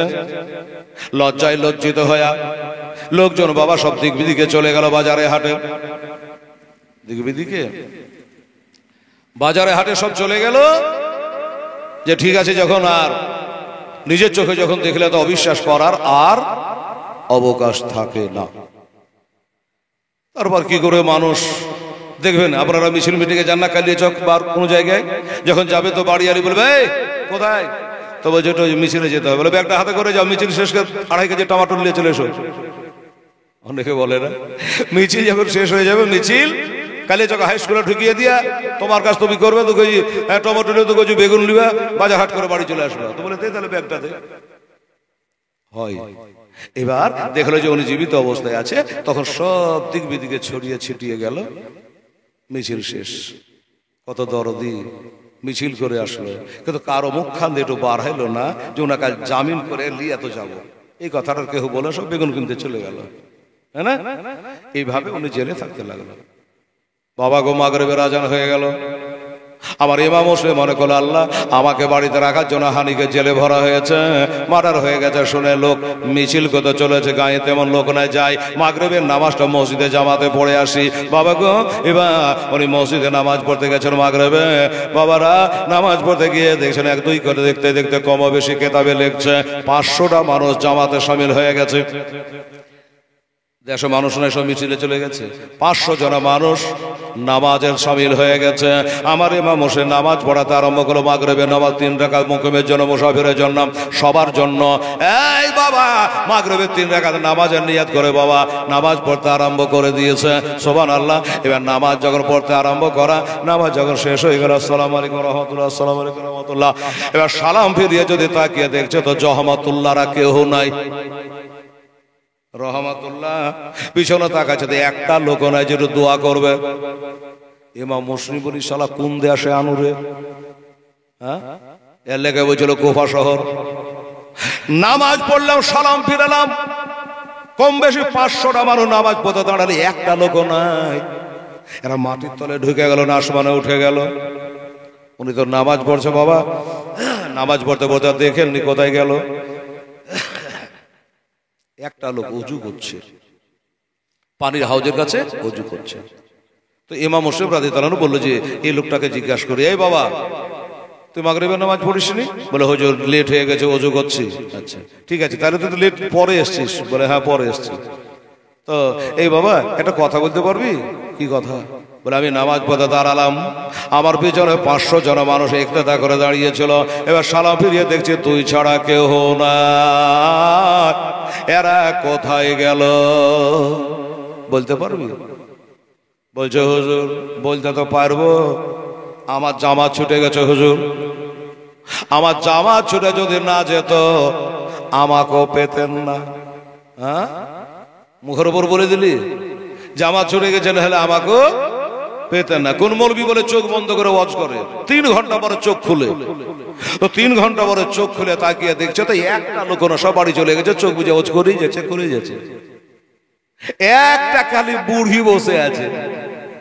তো মৌলবি বলে যাক ওইটাতে সান্ত্বনা পানো, ওই বুড়ি আমার ওয়াজটা বোধহয় বুঝেছে ভালো। হ্যাঁ ওই বুড়ি আমার ওয়াজটা ভালো বুঝেছে, না হলে ও চলে যেত। বলছে বুড়ি মা তোকে ধন্যবাদ। বলছে কিসের ধন্যবাদ? কিসের ধন্যবাদ? কি এমন করলো? বলে মারে চোখ খুলে দেখছি একটা লোক নাই, সব চলে গেছে, তুই ছাড়া কেহ নাই। বলছে বেটা আমি আগে যেতাম কিন্তু আমি বিপদে পড়েছি। হ্যাঁ আমি ওর আগেই চলে যেতে কিন্তু আমি বিপদে পড়ে বসে আছি। বলে কিসের বিপদ? তো বলছে তুই যে লাল চেয়ারখানে ওয়াজ করছো ওই চেয়ারখানা আমারই। যে লাল চেয়ারখানে ওয়াজ করছে এই চেয়ারটা হলো আমারই। ওরা চলে গেছে, ওরা তো চেয়ারটা আর নাই। আমি চলে গেলে চেয়ারখানা বাড়ি নিয়ে যাবে কে? 500 টাকা দাম। তো চেয়ারের লেগে বসে আছে, তোর জালসা শোনার লেগে বসে নাই। আরে বাবা রে, তো ভালোই ওয়াজ বুঝেছিস। ও বাবা আমার ইমাম মুসলিম বলছে বাবা তুই নামাজটা পড়, নামাজটা পড় রে, নামাজটা পড়। হ্যাঁ তোর বাড়ি যাবো না, ভয় করিস না। এলান করতে করতে গেল যে ইমাম মুসলিমকে বাড়িতে জায়গা দেওয়ার জন্য হানিকে জেলে ভরা হয়েছে তোমরা জানো। এরপরে যদি কেউ বাড়িতে জায়গা দেয় তার ডিহিতে ঘুঘু চড়িয়ে দেবে, তোর বাড়িতে আগুন ধরিয়ে দেবে, তাকে কতল করে দেবে, যত বলার বললো। অ্যাডভার্টাইজ করতে করতে গেল। এই কারণে সালাম ফিরার সাথে আগেই তারা হাওয়া যারা কে কারো বাড়ি আপনি যেতে চাইতে না পারেন। এই ব্যাপার। ঠিক আছে তুই নিশ্চিন্ত নামাজ পড়, তোর বাড়ি যাবো না। এবার কি করলো বাবা? মাগরিবের নামাজ পড়ে মসজিদ থেকে বার হলো। মা বোনেরা গো, ভাইয়েরা গো, মাগরিবের নামাজ পড়ার পরে মেলায় যে অন্ধকার হয় তা হয় না। নামাজ পড়ে বের হলো, এবার রাস্তা দিয়ে এরকম হেঁটে চলে যাচ্ছে, ডানে দেখছে বামে দেখছে, একটা বাড়ির তার দুয়ার খোলা নাই, জানলা খোলা নাই, দরজা খোলা নাই, সাঁঝবাতি কিছু দেয় নাই, একবারে কবরস্থানের মতন চুপচাপ হয়ে গেছে। কোনো আওয়াজ নাই, শব্দ নাই, সব বাড়ি ঘরে তালা মেরে দিয়েছে। কেন বলেন তো?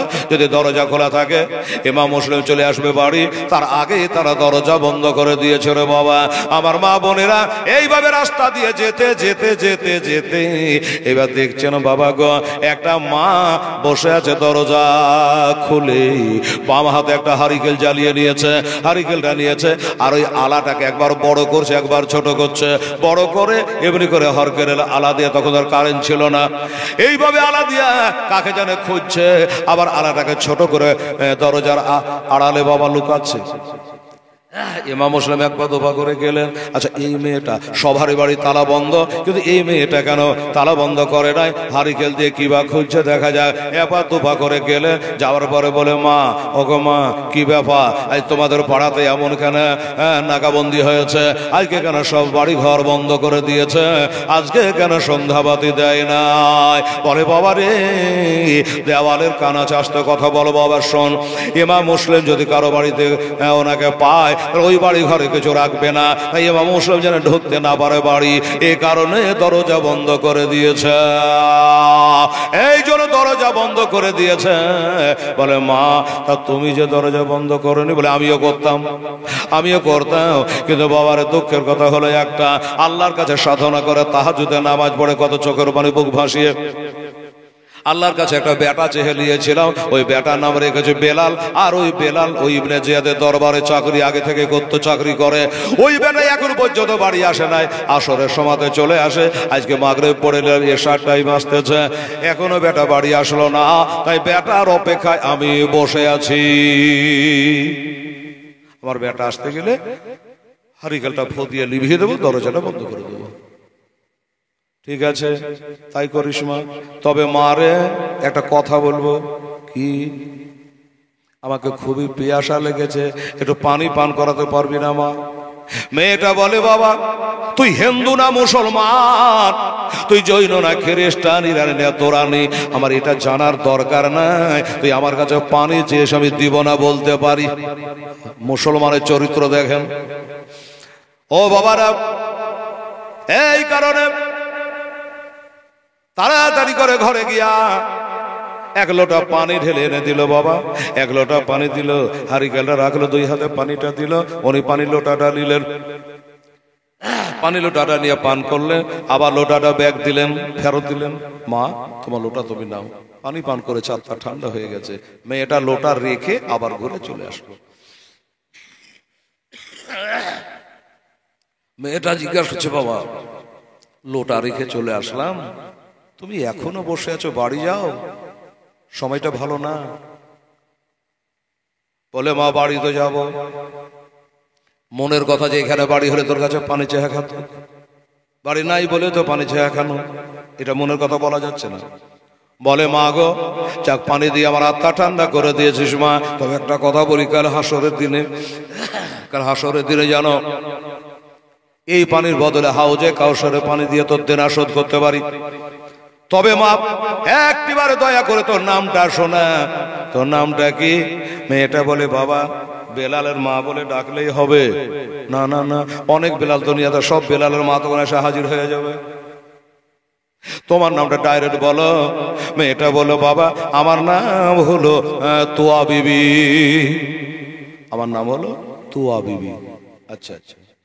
মেয়েটার মনে শখ জাগলো, আমার পেটের ছেলের মতো ছেলে, আমার নামটা জানতে চাইল। আমি বললাম।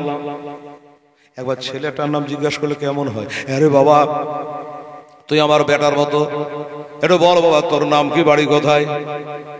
উনি বলছে, মারে, আমার নামটা শুনিস না মা। কেন?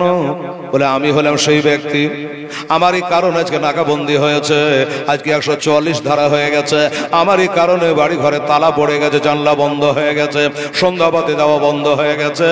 আমারই নাম হলো হযরত ইমাম মুসলিম রাদিয়াল্লাহু তাআলা আনহু। যেই বলেছে, মেয়েটা ধরপড় করে দাঁড়িয়ে গেছে, ক্যাম্প করলো। বাবারা, আদব রক্ষা করে হাই সর্বনাশ করেছে।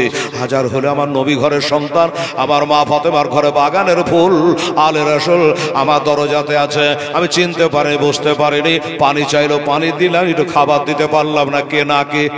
ওরে বাবা, আমি ভুল করেছি, আমাকে ক্ষমা করো। তোমাকে বসার জায়গা পর্যন্ত একটু দিই নাই, আমি চিনতে পারিনি বাবা, তুমি এবার মসলে।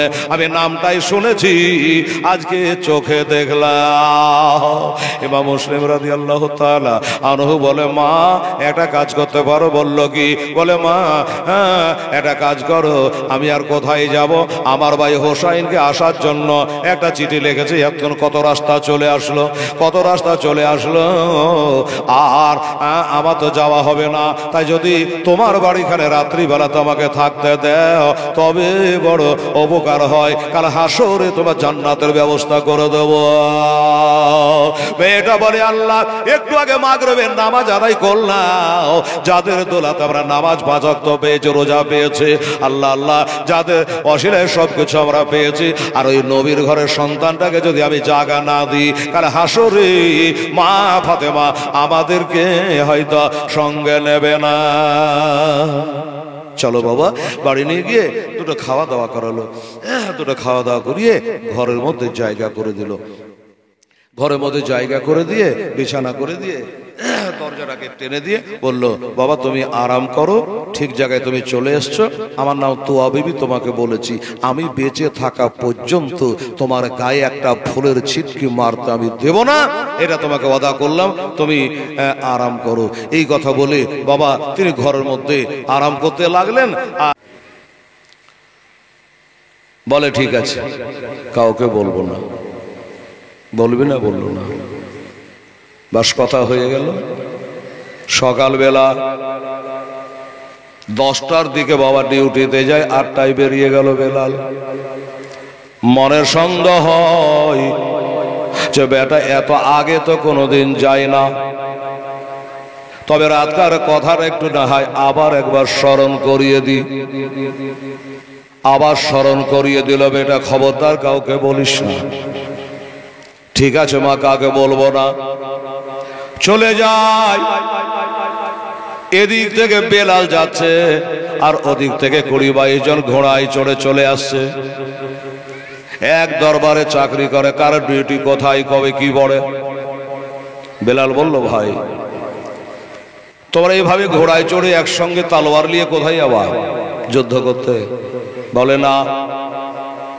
তাহলে কেন, কোথায় যাবা? বলে আমরা ঘোড়া থেকে নামবো না। ইমাম মুসলিমকে যতদিন পর্যন্ত খুঁজে বাহির করতে না পারি আমরা ঘোড়া থেকে নামবো না। আচ্ছা, তাহলে তোমরা ইমাম মুসলিমকে ধরার জন্য যাচ্ছ? বলে শুনে রাখো, জেনে রাখো। বেলাল বলে, শোনো, তোমরা যতই হাই ফাই করো, যতই টাট্ট ঘোড়াতে যাও, তলোয়ার নিয়ে যাও, আমি বেলাল গ্যারেন্টি দিয়ে বলতে পারি তোমরা তাকে খোঁজা পাইবা না, খুঁজে পাবা না। বললো পাবো না কেন? 1 সপ্তাহ দেরি হতে পারে, 10 দিন দেরি হতে পারে, খুঁজতে খুঁজতে পাবো না কেন? বলে পাবি না, গ্যারেন্টি দিয়ে চ্যালেঞ্জ করে বলতে পারি তোরা পাবি না। এদের মনে একটু কিন্তু খটকা বেঁধে গেল, সন্দেহ হয়ে গেল যে না, একে ধরতে হবে, মনে হয় কিছু জানে ব্যাপারে, এর কথাই বোঝা যাচ্ছে, না হলে হয়তো বলবে না। বলে বেলাল রে, সত্য করে বল, এই ব্যাপারে তুই কিছু জানিস কি? বেলাল বলল, 100 বার জানি, 1000 বার জানি। একটু জায়গা থল বাড়ানো বাবা কমিটি, এই মোটর সর্দারেরা লোক আসছে, বসবে, একটু জায়গা বাড়াও। কোন রাজ্যে কমিটি ব্যাচ টাচ নয়, চিনাও যায় না। কমিটি সব বাড়িতে শুয়ে আছে নাকি? একটাও নাই। সুবহানাল্লাহ। লোক আসছে, বসবে, তা 2টা খড়মড় গলা দেও, ত্রিপল ট্রিপল দেও। আর যদি বলো যে নাই, তাহলে লোককে মানা করে দেবো যে যারা আসেন না, শেষ জায়গা।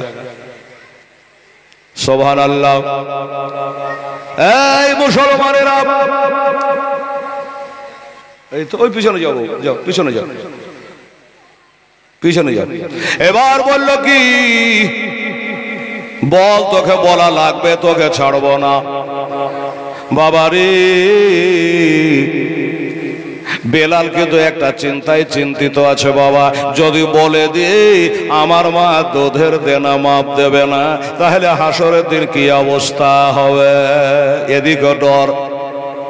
এবার যখন তারা জিড়বিড় করে বাবা ধরলো, চাবড়ে ধরলো, মজবুত করে ধরলো, তোকে বলা লাগবি, তখন বাবা বলে দিল, বলে শোনো রে, আমাকে বারবার করে আমার মা নিষেধ করেছে বলার জন্য, এই জন্য বলছিলাম না, তবে আমাদের বাড়িতে আমাদেরই ঘরে উনি আরাম করছে, আমার ঘরে আরাম করছে, আমি রাত্রিবেলা নিজের চোখে দেখে আসলাম, কিন্তু মা কসম দিয়েছে ভাই, এই কারণে আমি বলছি না।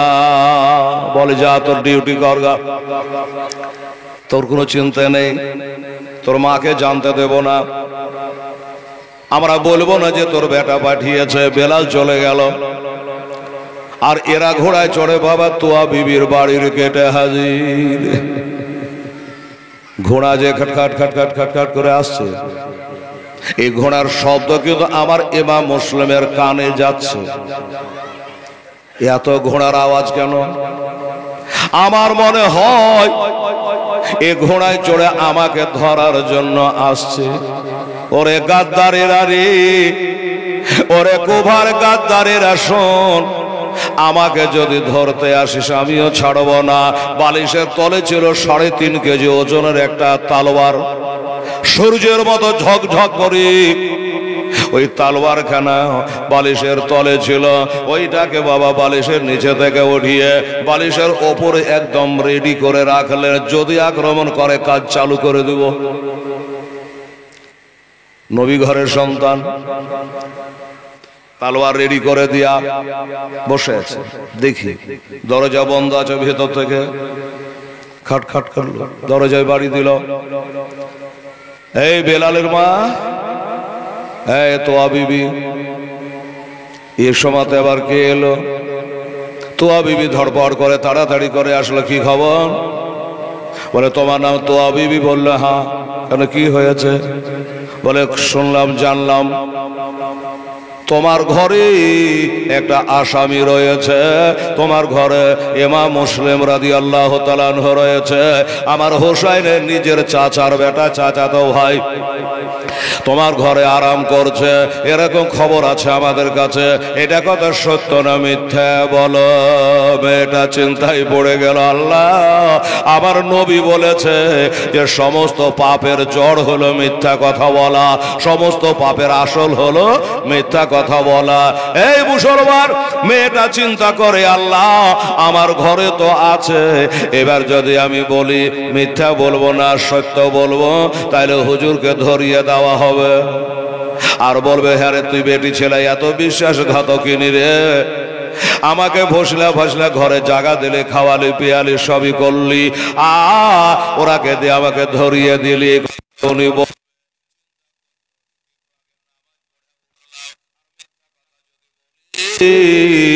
আল্লাহর কাছে কি জবাব দেব?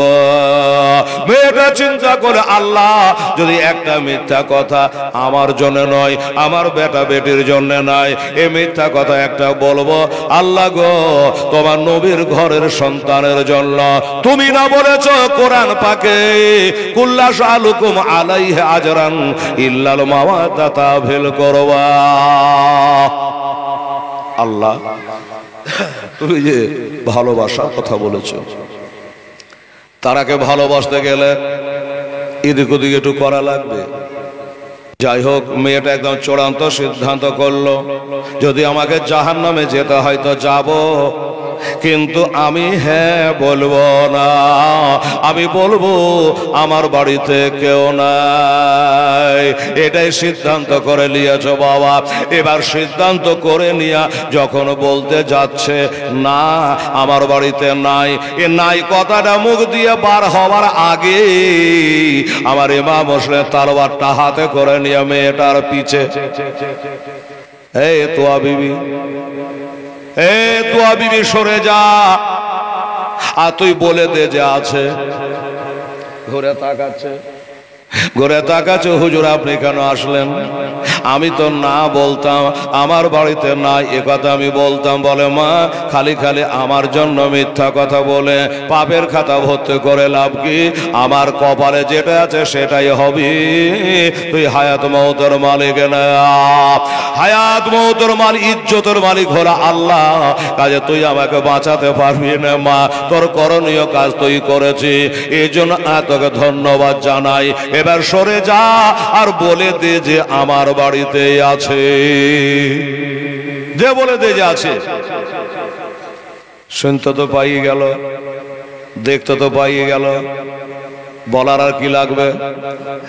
বেরাদার আমার মা বোনেরা গো, এবারে সুবহানাল্লাহ, এরা হড়বড় করে বাড়ি ঢুকে গেল, আর উনিও তালবার নিয়ে রেডি ছিল। শুনলেন এবার দুই পক্ষে তালবার বাবা চালু হয়ে গেল, দুই পক্ষে তালবার চালু হয়ে গেছে বাবা। এসা জোরে তালবার চলে গো, এত জোরে তালবার চলে, হাই রে জুলফিকার চালানে ওয়ালারা, আমার শিরে খোদা আলেম যার ঘরের লাল বাবা কেমন তালবার চালাবে তা তো আপনারা জানছেন। এসা তালবার চালায় বাবা, একটা তালবারই 20-22টা তালবারকে বেকার করে দিচ্ছে। এরা চিন্তায় পড়ে গেল, হায় আল্লাহ, আমরা হলো এত গলা মানো, আর উনি হলো একা, আর আমাদেরকে 72 করে দিচ্ছে, আমরা কবজা করতে পারি না। চালাও তালওয়ার, চালাও তালওয়ার, তালওয়ার চালিয়ে যায়, চালিয়ে যায়, চালিয়ে যায়। এইভাবে তালওয়ার চলতে চলতে চলতে চলতে তালওয়ারের খেলা হতে হতে রে বাবা শেষ পর্যন্ত এক দুরাচার পাপী, এই পাপী গুনাহগার বলল, আমাদের কথা যদি জানতে পেরে যাই ইবনে জিয়াদ, যে আমরা এতগুলো মানুষ একটা মানুষকে কবজা করতে পারিনি, আমাদের চাকরি থাকবে না। স্বাভাবিক কথা। একটা পাপী কি করেছিল জানেন? এই পাপী একটা তালওয়ার নিয়ে গো, আমার মা ফতেবার লাল কি শেরে খোদার লাল ইমাম মুসলিমের ওপরে বাবা তালবারটা জোরে ঝেড়ে দিয়েছে। কোন দিকে রুখবে? ডানে তালবার, বামে তালবার, পিছে তালবার, সামনে তালবার। বাবারা কোন দিকে রুখবে গো? একটা তালবার বাবা ঝেড়ে দিয়েছি, আমার হুজুর দেখে নিয়েছে, এ তালবারটা আমাকে ঝেড়ে দিয়েছে। যেমনি বাবা সরাসরি একবারে ডাইরেক্ট মাথায় মেরেছে, 2খানা করে দেবে।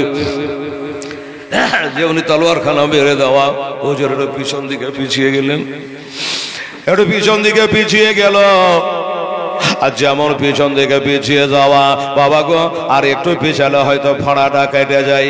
যেমনি তলোয়ার চালিয়েছে পিছন দিকে পিছিয়ে গেছে, কিন্তু ওই তলোয়ারের আগাটা একবারে বিলেটের মতো হয়ে ধার ছিল, বিলেটের মতো ধার হয়েছিল। ওই তলোয়ার কানা লাগবে তোলা, হুজুরের মাথায় লাগলো না, কপালে লাগলো না, নাকের ওপর লাগলো না, ওই তলোয়ারটা লাগবে তোলা এই ঠোঁটে লেগে গেল, ওপরকার ঠোঁটে বাবা লেগে গেল, ঠোঁটটা কেটে গেল। আর একটা দাঁত, জিন্দা দাঁত বাবা খুলে জমিনে পড়ে গেল। যেমন দাঁতটা খুলে পড়ে গেছি, রক্তের বন্যা বইতে আরম্ভ করেছে। বাবা গো, দাঁত ভাঙা ব্যথা।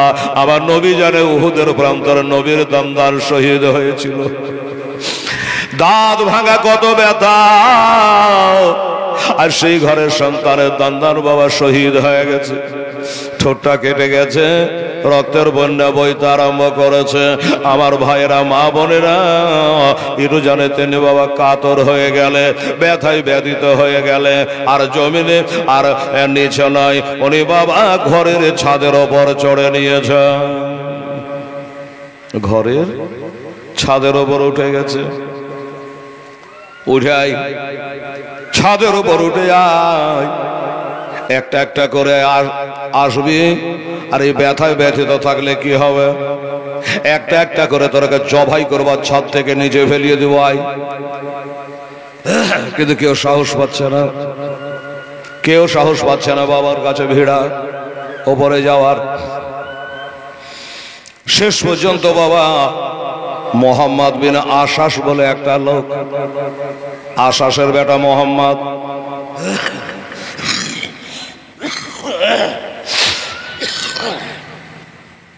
নিচে থেকে ইশারা করলো, এই ইমাম মুসলিম শোনো, তোমার তলোয়ার তোমার খাপে ভরো, আর আমাদের তলোয়ার আমরা খাপে ভরে দিলাম, আর লড়াই হবে না, আর মারামারি হবে না, তোমাকে আমান দিলাম।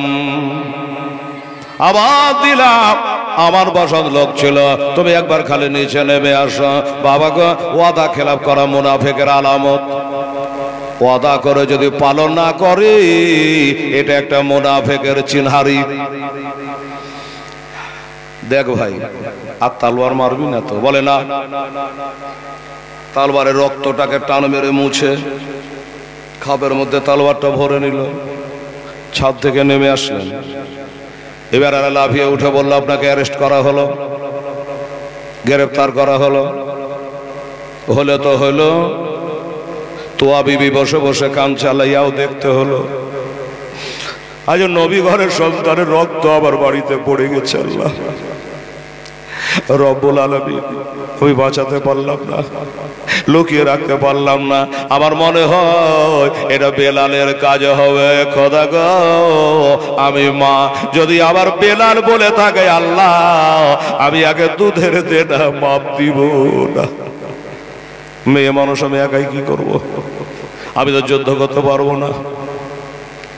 অ্যারেস্ট করে নিয়ে আসছি। কিসে করে নিয়ে যাওয়া? বলে যে ঘোড়ায় করে নিয়ে যাব। চলো। এই বেলালের মা তো বিবি, আমি গেলাম। আজ দেখা হবে না মা, তোর সাথে দেখা হবে কাল হাসরে। ও মা, কোনো টেনশন করবা না, চিন্তা করবে না মা। এবার ধরে নিয়ে যাচ্ছে, ঘোড়ায় করে নিয়ে যাবে। চাবো, ঘোড়ায় চাবো। পুলিশেরা যেমন গাড়িতে উঠিয়ে নেয়, তো ঘোড়ায় তুলছে বাবা। ইমাম মুসলিম ঘোড়ার এক রেখাবে পা রেখে যেমনি ঘোড়ায় চাপতে যাবে, আমার ইমাম মুসলিমের জবান থেকে একটা দোয়া বার হয়েছিল, জানেন? মুখ থেকে একটা দোয়া বার হলো। ওই দোয়াটা হলো, ইন্না লিল্লাহি ওয়া ইন্না ইলাইহি রাজিউন। এই দোয়াটা বললেন। যারা ধরছিল তারাও তো মুসলমান, এরা ঘোড়ার আগে দাঁড়িয়ে গেল, দাঁড়াও। এই ইমাম মুসলিম বলো,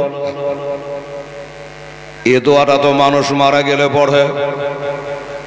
কেউ মারা গেলে দোয়াটা পড়ে, কারেন্ট চলে গেলে দোয়াটা পড়ে, বাতি লিভিয়ে গেলে এ দোয়াটা পড়ে, হাত থেকে চিরুনি পড়ে গেলে এ দোয়াটা পড়ে, চলতে চলতে পায়ে হুচুট লেগে গেল, এ দোয়াটা পড়ে।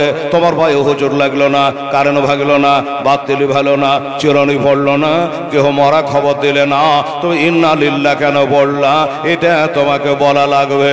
আমার ইমাম মুসলিম বলছে, ওরে ধোঁকাবাজেরা, ওরে চিটিং বাজেরা, মিথ্যাবাদেরা, আমি কেন পড়েছি তোরা জানতে কি পারিস না? তারপরও জিজ্ঞাসা করছি। আপনারাকে বলি, এই মা বোনেরা, আমার ভাইরা, ইমাম মুসলিম দোয়াটা কেন পড়েছিল জানেন? উনি বাবা যেমনি ঘোড়ায় চাপতে যাবে, কি ওনার কাছে যে তালোয়ারটা বললাম আপনাকে খাপে ঢোকানো আছে, যেমনি ঘোড়ায় চাপতে যাবে, আর ওদের মধ্যে একজন তালোয়ারটা লক করে বার করে নিল, তালোয়ারটা বার করে নিল।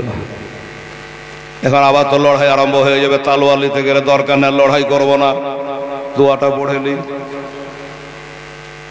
এ তালোয়ারখানা যখন আবার চুরি হয়ে গেল, আমি দোয়াটা পাঠ করলাম, আমার তালোয়ারটা ভাইয়ের মতো কাজ করছিল। দেখবেন একটা মানুষ বয়স্ক হয়ে গেলে হাতে একটা লাঠি লাই, ভাইয়ের মতো কাজ করে। বলছে তালোয়ারটা ছিল আমার বুকখানে, বল ছিল, আমার ভাইয়ের মতো কাজ করছিল। কিন্তু তালোয়ার খান যখন চুরি হয়ে গেল, এরা যখন বার করে নিল, আমার বিপদ আসতে আর দেরি নাই, সন্নিকট বিপদ আগিয়ে আসছে রে।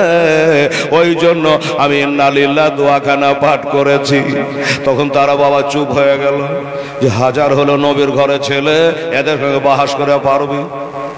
বাবা এবার ধরে নিয়ে গেল ইবনে জিয়াদের দরবারে। বলে হুজুর এই দেখেন এর নাম হলো ইমাম মুসলিম রাদিয়াল্লাহু তাআলা আনহু।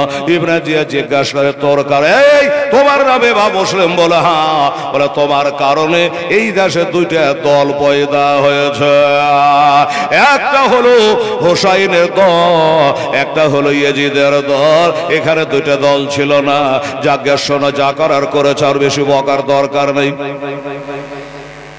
একটা কথা খালি তোমাকে বলবো। বলে ঠিক আছে বলেন। বলে জায়গা পিছলা কথা আর তুলবো না। তুমি যদি প্রাণে বাঁচতে চাহো, জানে বাঁচতে চাহো, তাহলে একবার খালি মুখে বলো যে আমি আজ থেকে হোসাইনকে ছেড়ে দিলাম, জানে বেঁচে যাওয়া। উনি বলে অসম্ভব কথা, একবারে অসম্ভব কথা, আমি হোসাইনকে ছাড়তে পারবো না। আপন চাচার বেটা হোসাইন হলো 12 ইমামের এক ইমাম, ইমামুজ্জাহা। আর ওই হোসাইনকে ছেড়ে আমি কার হাত ধরবো? দরকার নেই, দরকার হলো নিজের জানটাকে দেব, কিন্তু হোসাইনকে ছাড়বো না। ছাড়বে না বললো না। এই কে আছিস? এত তাড়াতাড়ি একটা সিদ্ধান্ত নেওয়া যায় না। একে একটা রাত জেলে ঢোকা, প্রাণের ভয় না কার আছে? তো একটা রাত আগে জেলে ঢোকা, জেলের মধ্যে থাকুক, কাল সকাল 10টার সময় বাহির করব, আর একবার জিজ্ঞাসা করে শেষ জিজ্ঞাসা করে নেব। যদি হোসেনকে ছাড়ে তো ভালো, আর যদি না ছাড়ে কতল করে দেব। চলো একবার অন্ধকার জেলে নিয়ে গিয়ে ঢুকিয়ে দিয়ে তালা মেরে দিল। সকাল হলো, বার করে নিয়ে আসলো। আবার ঘুরিয়ে ওই প্রশ্ন করলো, সারা রাত্রে তুমি কি চিন্তা ভাবনা করলা? বলো কি ফয়সালা করলা? হোসেনকে ছাড়বা কি ছাড়বা না? একবার খালি বলো হোসেনকে ছাড়বা কি না। কি বললো? আমি রাজি, আমি হোসেনকে ছেড়ে দিতে রাজি, আমি হোসেনকে ছেড়ে দিতে রাজি। ইবনে জিয়াদ আনন্দ আত্মহারা। এই কথাটা কালকে বলতে কি হয়েছিল? যদি কালকে বলতে তাহলে রাতটা জেলখানায় কাটাতে হতো না, ফুল বিছানায় কাটাতা। ইমাম মুসলিম বলে আমার 4টি কথা আছে। কি কথা বলে এলাও? বলে আমি হোসাইনকে ছাড়তে পারি, তবে আমার কয়েকটা শর্ত আছে। সে শর্ত হলো কি, যে হোসাইনের বাবার মতো বাবা কার আছে একটা আমাকে দেখাতে হবে, ছেড়ে দেবো। হোসাইনের নানার মতো নানা কার আছে আমাকে দেখাতে হবে, তবে আমি ছেড়ে দেবো। হোসাইনের মায়ের মতো মা জগতে কার আছে আমাকে একবার দেখাতে হবে, যদি দেখাতে পারো তবে ছাড়বো, ওরা না হোসাইনকে ছাড়বো না। আরে গোলামানে মুস্তাফা জান দেরে সে नहीं डरते, सरकार जाए या रह जाए कुछ परवाह नहीं करते। परवाह হুসাইনের মার মতো একটা মা দেখাতে, বাবার মতো বাবা দেখাতে, নানার মতো নানা দেখাতে। ইবনে জিয়াদের মাথা খারাপ, কি করে পারবো? হুসাইনের নানা হলো নবী, আর আমাদের নানা হলো কবি। আমাদের মা আছে ঠিকই, কিন্তু আমাদের মায়ের জান্নাতের গ্যারেন্টি নাই। হোসাইনের মায়ের জান্নাতের গ্যারেন্টি আছে, শুধু জান্নাতের গ্যারেন্টি নয়, জান্নাতি মহিলাদের তিনি হলো সরদারিনী। এরকম মা আমি দেখাতে পারবো না, নানার মতো নানা দেখাতে পারবো না, বাবার মতো বাবা দেখাতে পারবো না, মামু খালাদের মতো দেখাতে পারবো না। বলে দেখাতে যখন পারবে না, পরিষ্কার কথা আমি ছাড়তেও পারবো না। ইবনে জিয়াদ বলছে যে আমিও তো ভাবছি নবী ঘরের সন্তান এত শর্টকাটে এত সহজে রাজি হয়ে গেল, কিন্তু পিছনে মেও লাগিয়ে রেখেছে কে জানে। ছাড়বে না বললো না, ঠিক আছে রেডি হয়ে যাও, জাল্লাদকে ডাকলে একে নিয়ে যাও। পাড়ার শেষে নিয়ে গিয়া ঘরের ছাদের ওপর তুলে একবারে দোতলা ছাদের ওপর উঠাইবা, উড়িয়ে তার শিরচ্ছাদ করে দিবা, তার মুন্ড কেটে নিবা। অর্ডার পাস হয়ে গেল, হাকিমের হুকুম হয়ে গেল। এবার নিয়ে যাবে, টানছে বলে একটু দাঁড়াবে, আমি পালিয়ে যাব না, আমি পালিয়ে যাব না, আমাকে শহীদ তোরা করবি কর। ইবনে জিয়াদ রে, আমার 3টা কথা আছে ভাই, শহীদ তো করে দিবি। আমার তিনটা কথা আছে, একটু শুনবি না? বলে কি কথা? বলে এক নম্বর কথা হলো, এখানে আসার পরে আমি একটা নিজের হাতে চিঠি লেখে আমার ভাই হোসাইনকে আসার জন্য আহ্বান করেছি। মেলা রাস্তা বলছেন চলেই আসলো, মেলা রাস্তা চলে আসলো, তোমরা একটু মানা করে দিও, এ গাদ্দার দেশে জানে উনি আর না আসে। একটা হয়ে গেল। দ্বিতীয় নাম্বার কথা হলো, এই দেশে আসার পরে আমার 700 টাকা দেনা হয়ে গেছে। আমার ধারণা আমার ভাই হোসেন এলে পরে দেনাটা শোধ করে দেব। আর যখন তোমরা শহীদ করে দিবা আর তো ভয়ের সাথে দেখা হবে না, ওই দেনাটা তোমরা শোধ করে দিও। ওই দেনাদার জানে কিয়ামতের দিন আমার কাছে না যায়। দুইটা হয়ে গেল। তিন নম্বর কথা হলো এটা, আমাকে যখন শহীদ তোমরা করবা, এবার শহীদ করার পরে আমাকে তোমরা জানাজা পড়ি তোমরা আমাকে মাটির তলে দাফন করে দিও। এই তিনটা কথা একবার বলো না ভাই। ও ইবনে জিয়াদ, আমার কথা তিনটা তোমরা মানবা কি মানবা না? ইবনে জিয়াদ বলেছিল হ্যাঁ তোমার সব কথা মেনে নেব গো, একটা কথা মানব না। কোনটা মানবে না একটু বলো, শুনে যাই। কাটা পড়ে যাব, শহীদ তো হয়ে যাব, একটু শুনে যাই কোনটা পারবা না। বলল তোমাকে শহীদ করব ঠিকই, কিন্তু তোমার জানাজা পড়ব না। নবীজি বলেছে জানাজা পড়লে একটা উহুদ পাহাড় বরাবর নেকি পাওয়া যায়। আল্লাহু সামাদ। আর তিন চলো মাটি দিলে উহুদ পাহাড় বরাবর নেকি পাওয়া যায়। তা কত বড় পাপীর দল ছিল এজিদের দল, এবার আপনি বুঝেলেন যেটাতে নেকি বেশি ওরা করবে না। বললো তোমার জানাজার গ্যারেন্টি নাই, তোমাকে মাটি দিতে পারবো না। এই গান করে শুনলি, একে ছাদের উপর তুলেই তার মাথাটা কেটে নিয়া ওই ছাদ থেকে নিচে চালিয়ে ফেলে দে, যেন টুকরা টুকরা হইয়া যায়। হুজুর ইমাম মুসলিম রাদিয়াল্লাহু তাআলা আনহু যতটুকু বলার বললেন, পদে যেটা করার করলো, নিয়ে চলে গেল। পাড়ার শেষে নিয়ে গিয়া ঘরের ছাদে তুলেছে বাবা, হাত দুটা বেঁধে দিয়েছে, হাত দুটা বেঁধে দিয়েছে। একটা তালোয়ার মারলে এক তালোয়ারে মাথাটা কেটে ছাদের উপর গুম করে পড়ে যাবে বাবা। কিন্তু আমার ইমাম মুসলিম বলে ভাই রে, এখানে ইয়াজিদ নাই, এখানে ইবনে জিয়াদ নাই, এখান করে সীমার নাই, এখান করে খলিদ বিন ইয়াজিদ নাই, এখান করে সেনান বিন আনাস নাই, এখান করে কেউ নাই, তুই আছিস, আমি আছি, তোরা কয়েকজনের জাল্লাদ আছে।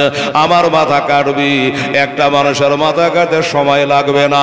তবে ভাই রে, আমার মাথা কাটবার আগে একটা কথা বলবো, তোরা শুনলে। এই ছাদের উপরে উঠে মা বোনেরা দোতলা ছাদের উপরে উঠিয়েছে, হাতে তালবার ঘোরাচ্ছে আর বলছি আমাকে তো তোরা কতল করে দিবি ভাই, আমাকে যেন পিয়াসা লেগেছে রে, এ আমাকে পিয়াসা লেগেছে রে, একটু আমাকে একটু পানি পান করিয়ে দে ভাই, আমাকে একটু পানি পান করিয়ে দি, আমি দুনিয়ার পানি একটু পান করে আমি শহীদ হয়ে যাব। চিৎকার করে তারা বলে দয়া নাই মায়া নাই। বলল তুমি ইয়াজিদকে মানো না, তোমাকে পানি দেওয়া হবে না,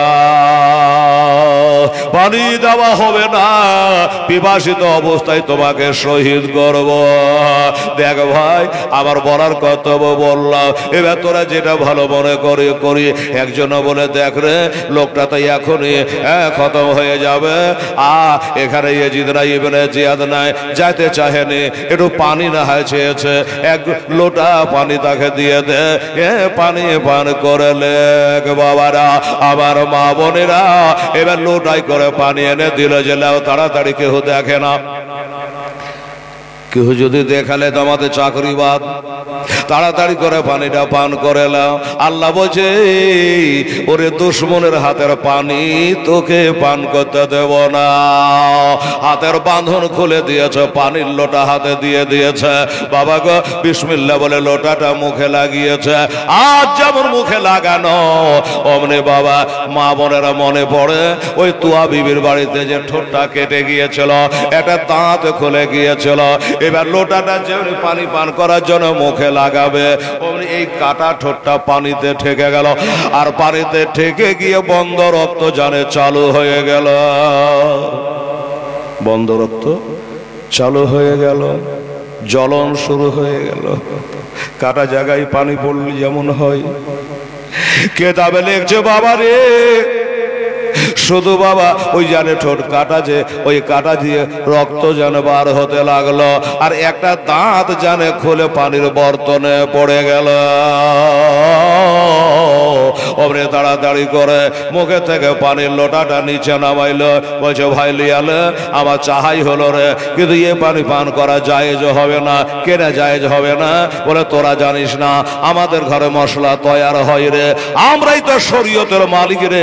কান করে শোনেলে পানির খাসলত হলো তিনটা, তার মধ্যে একটা হলো পানির কালার। পানি যদি গন্ধ হয়ে যায়, বদবু হয়ে যায়, পান করা যাবে না, ওযু গোসল হবে না। পানির কালার যদি নষ্ট হয়ে যায় তা হবে না। তো তোরা যতটুকু পানি দিয়েছিলে লোটাই করে আমার ঠোঁট কাটা দিয়ে রক্ত পড়ে পানির রং জানে রক্তের কালার ধারণ করেছে, রক্ত হয়ে গেছে, এই পানি জায়েজ হবে না। পানির লোটাটা ফেরত দিয়ে দিল বাবা, আর পানি পান করা হলো না।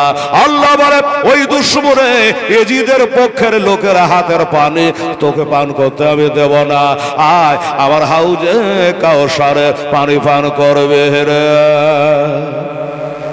বাস লোটা তো দিয়ে দিল, বলে এবার রেডি হয়ে যাও, কতল করবে, বলে একটু দাঁড়া, একটু দাঁড়া রে, একটু মদিনার দিকে আমাকে মুখ করতে দে রে। মদিনা দিকে মুখ করে আমার নবীর উপর কয়েকবার দরুদ শরীফ পড়ব রে।